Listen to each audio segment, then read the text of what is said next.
રાજ્ય સરકાર દ્વારા વખતો જે સૂચના આપવામાં આવે છે કે ભાઈ આપણે દારૂની જે બધી છે એને આપણે મિટાવવાનું છે, અને આવા કોઈ સ્મગલિંગ દારૂની સ્મગલિંગનો પ્રયાસ કરતા હોય માણસ, તો એ લોકો વિરુદ્ધ કાર્યવાહી કરીને અને સખ્ત કાર્યવાહી કરવાની છે, એવી સૂચના જે અમારા જે ઉપરી અધિકારી છે આઈજી સાહેબ, ડીજી સાહેબ તરફથી અવારનવાર આપવામાં આવે છે.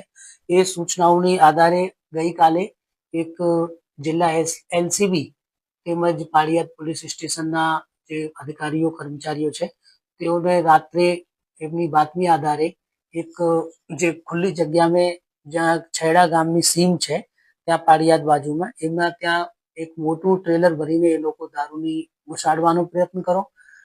પછી ત્યાંથી એ લોકો એ દારૂને અલગ અલગ નાની ગાડીઓમાં મૂકીને એટલે બહાર લઈ જતા હતા. તો એ આખું જે એ લોકોનું જે કામ હતું, તો એમને ત્યાં રેડ કરીને અને એ બધું જે દારૂ છે તેમજ વાહનો ત્યાંથી જપ્ત કરવામાં આવે છે. આમાં કુલ મળીને લગભગ 1 કરોડ જેટલું મુદ્દામાલ આપણે પકડવામાં આવ્યો છે.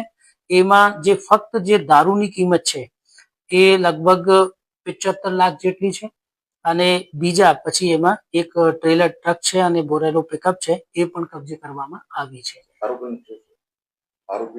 અત્યારે જ્યારે એ લોકો ગઈકાલે અમારી એલસીબી તરફથી જે રેડ કરવામાં આવી એમાં ત્યાં કોઈ આરોપી હાજર નથી મળ્યા, પરંતુ એ જે એમનો ટ્રક અને પિકઅપ અને અમુક મોબાઈલ પણ જપ્ત કર્યા છે.